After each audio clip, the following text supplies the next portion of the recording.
So on Wednesday, I asked the question, is the Prince Philip Shift Line Green Blue deck the #1 deck in Lorcana right now? And it may be, but there's another Sapphire deck that I would like to highlight as a top contender, and no, it's not Blurple. Let's take a look at Blue Steel Ramp.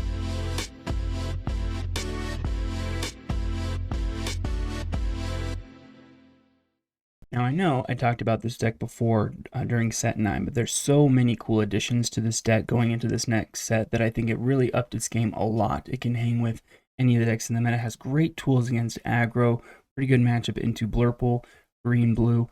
So let's dive in and take a look. Now unfortunately in the 1 slot, that Basil, the 2/1 that gives support is probably one of the best options.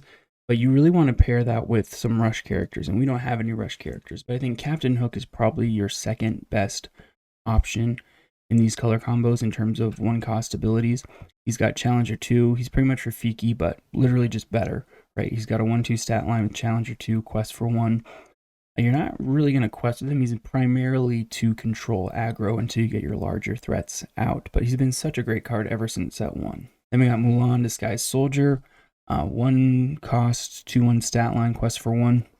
So not amazing stats, she's fine. Pretty good into aggro with the 2 attack. But she's so good for filtering. So let's say you miss ramp on 2 in your mulligan, you get 1 more shot with her to do it. So just ups your odds and find the next thing that you're looking for. Just a great way to filter through your deck. And then as you all know, most Sapphire decks are going to want to ramp on 2. So Tipo is a way to do that. You play Tipo, you can put another card from your hand into your Inkwell. So what's great about Tipo 2 is if, let's say you have 2 Beyond the Horizons or a Hades that you know you're never going to get to because you're going to run out of cards, you can add those to your Inkwell. That's just a really good feature that he has. Back in the day when there was a lot of Ursula Deceivers out there, and you knew they were going to steal your songs, but you couldn't ink them because they were uninkable, he would just help you hide it from her. So if Ursula Deceiver comes back, it just makes him a little bit better. What's also great about Tipo is he pairs really well with Pleakley Scientific Experts, running 4 copies of the 3-cost, 3/4 stat line, Quest for 1 character. So what you would want to do is Tipo on 2, and then you can Pleakley your Tipo, which adds him to your Inkwell. So it just kind of turns that. Tipo is not useless once he hits the field, but pretty useless. He can quest for 1, maybe once or twice before he gets banished, but Pleakley just turns him into extra ink. That's really nice, and Pleakley's a beast. He's got good stats, really good at helping to control aggro. He can sing Strength of a Raging Fire, which is really nice. I will say, though, he does kind of diminish Strength of a Raging Fire, because that's based on how many characters you have on the field, and you just inked one of them when you played Pleakley. So I can see people being on the fence about him, but I think in Blue Steel it just works really well. Again, another card I was talking about on Wednesday, Cinderella Dream Come True. 4 copies, 4 cost, uninkable, 2/3 stat line, Quest for 1. So at the end of your turn, if you played a princess character this turn, you can put a card from your hand into your Inkwell face down to draw a card. So just like Tipo, it can be uninkable, it could be a Beyond the Horizon, it could be a Hades, so that's really nice. But then she draws you a card every time you use this ability, so it replaces itself. So that's absurd. That's almost borderline broken. Now, I really like her in this Blue Steel deck. I like it in this deck more than Blurple. I like her in this deck more than Green Blue. And that's because you have so many princess characters. We're running the Mulan, the Jasmine, the Namari, and then she works on herself as well. So you just have a lot of options and that work on curve to make that ability work. So this is going to be a 4 of in pretty much every Sapphire deck that's not like a yellow, blue aggro deck. 4 copies of the 5-cost Inkable Jasmine Fearless Princess. Her stats are amazing. 3/7 stat line, that's already pretty good. But during your turn, she gets evasive, and then you can choose and discard a card, and then she gets Challenger 3. So this thing, it takes out a Dumbo already, but then it can take out a Genie if you discard a card, or an Elsa. Pretty much any evasive threat she can deal with. And with 7 willpower, Strength's not going to touch her for a while. They could use a Hades on her, but she comes out early enough where I think you're okay. And then again, she triggers Cinderella's ability. So just a great card. It didn't see a ton of play over the past set, but I think this set with the Cinderella and with Blue Steel making a comeback, I think she will. Then we have 4 copies of the 5-cost Inkable Namari Single-Minded Rival. Now this is a character that can get crazy because she's a 0/5 stat line. That doesn't look great, but when you play her at the start of your turn, you may draw a card, then choose and discard a card. So that's really cool, just a way to filter through your deck. If you watched my game, I think it was last set, I was playing in the store championship I was Amber Steel, and I had 2 of her in my deck. and she pretty much won me that game, being able to filter through my deck and find the answers that I needed. But then she gets +1 for each card in your discard. So I do really miss Whole New World because it was nice to get her up to like 20 or 30 attack, but she's still going to get up there. She'll be at 9 at 10 pretty soon. So she can just take out pretty much anything. We're not seeing a ton of locations, but she's really great into locations, taking out any large threat. With 5 willpower, she'll survive a lot of it too. And then again, she triggers your Cinderella, so you can ramp when you play her. And then just be careful when you play her, because you can choose how you want to use the abilities. So you can use Namari's first, filter the cards, then use Cinderella's and ink the one that you don't want. Now here I think is the card. The Cinderella is great, but this one I think is what makes this deck really take off, the Goliath clan leader. I only really like him in blue steel. I don't like him in much else, I don't think. His ability states, at the end of each player's turn, if they have more than 2 cards in their hand, they choose and discard until they have 2. And if they have fewer than 2 cards in their hand, they draw until they have 2. So what that means with this deck is you want to ramp, ramp, ramp. Drop your entire hand and play this guy, and then you can draw 2 cards. And then his second ability, the Stone by Day, doesn't really apply to him a whole lot because he prevents you from having 3 or more cards in your hand unless something gets bounced back or whatever. But just a great way for continuous, he's a draw engine just by himself. He draws you up to 2 cards every single turn. He also controls your opponent's hand size, because if you're playing against Purple and they have a billion cards in their hand, they're not going to want to sing Second Star to the Right anymore, because they'll have to discard them all at the end of their turn because of him. And then his stats are great, 6/5 stat line, quest for 2. And Stone by Day, I mean, I don't find myself exerting him a ton until the end game because I want the card draw from him. He can take out pretty much anything with a 6 attack. There's not much that survives it. So you'll see that this card replaced Doc in this deck. I still like Doc. I think it's better in maybe an Amethyst build where you can bounce him back and play him again. And he's a lot cheaper, which is nice. So it lowers our uninkable count because now we're running him instead of Doc.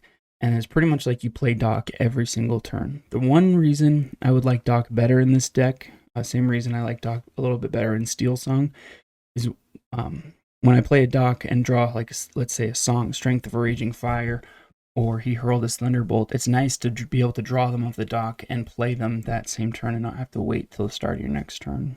Then we got 4 copies of Tinkerbell Giant Fairy, 6 cost, inkable, 4 or 5 stat line, quest for 2. This card has been around since set 1. I'm always happy to see it find a home. It's such a good card and underutilized, but Shift 4, not really applicable because they have yet to give us a good shift target for her. But when you play her, you deal 1 damage to each opposing character, which is already by itself cool. But then whenever she banishes another character in a challenge, I can deal 2 damage to an opposing character. That's great into evasives. Pretty much when you're playing aggro, when you play her down, it just stops them from questing. Like, they will stop turning sideways when she hits the field. I can see her also being pretty impactful in an Emerald build with the Prince Philip shift. But without the ramp, that would be kind of hard to get all those pieces into place. Just a great way to control the board. I wish she was a princess, so she triggered the Cinderella effect, but we'll take it. 4 copies of the 7 cost uninkable Hades Infernal Schemer, 3/6 stat line, quest for 2. So y'all know when you play him, you choose an opposing character and put them in your inkwell. Just great way for removal. I love him in Sapphire because we can get to 7 pretty quick.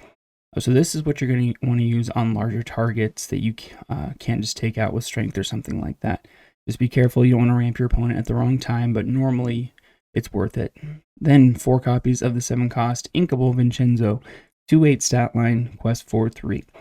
Now this is a great card. It's been around since set 8 and has been starting to see play pretty consistently.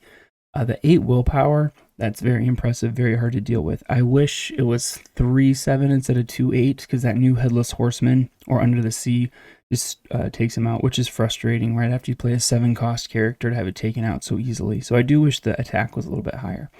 When you play this character, it deals 3 damage to chosen character. So Dumbo, gone. It's pretty much like a built-in smash. Now this is a card I don't have in my build currently, but I'll try it out.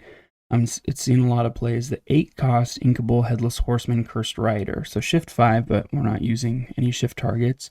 When you play this character, each player draws 3 cards, then discards 3 cards at random.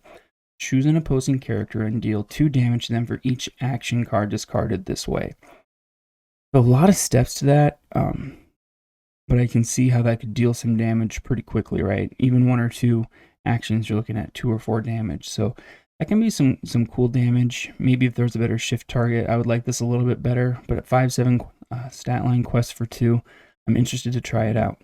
Let me know what you guys think. If you've had any success with that, what you guys think. Moving on to our actions. Sail the Azurite Sea. Again, your game plan is to quest on 2, and this is just a great way to do it.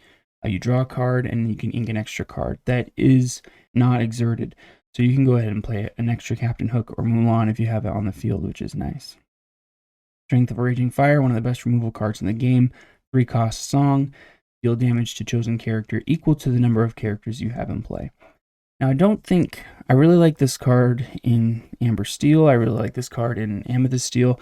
It's good in Sapphire Steel. It's just not as good, I find, because with this game plan, I'm getting larger characters down and not as many of them. So it doesn't seem to have as much of a kick as in those fast low to the ground decks, especially, with Pleakley. It just takes a character off the board straight up, so it just lowers its ability. But it is a good way for removal. It's just not as good, I think, as in some other decks. Now, this song I really like in this deck. He rolled his Thunderbolt. 4-cost, uninkable. Deal 4 damage to chosen character. Your deity characters gain Challenger 2 this turn. So we do have what we have. Hades is a deity character. I think that's it. So I mean, you can use that, but you're primarily going to want to use this for the 4 damage that it does. So just a great way to deal with Genie, other evasive characters, and you can sing it with Cinderella, which is really nice. So with this deck, with a ramp deck, you can sing it earlier than you normally would be able to. So I really like it in this deck, and it's not dependent on how many characters you have on the field. Now, do be mindful, because I made this mistake the other day. It is very similar to Along Came Zeus, but it does not work on locations. I lost a game the other day by forgetting that and trying to hit a location with it. And then 3 copies of the 7-cost Uninkable Beyond the Horizon Sing Together 7. This says, choose any number of players, they discard their hand and draw 3 cards. Bottom line, this is your whole new world, right? You don't have that anymore, so this is about as good as it's going to get. You can potentially draw 3 cards off of this, which is really nice.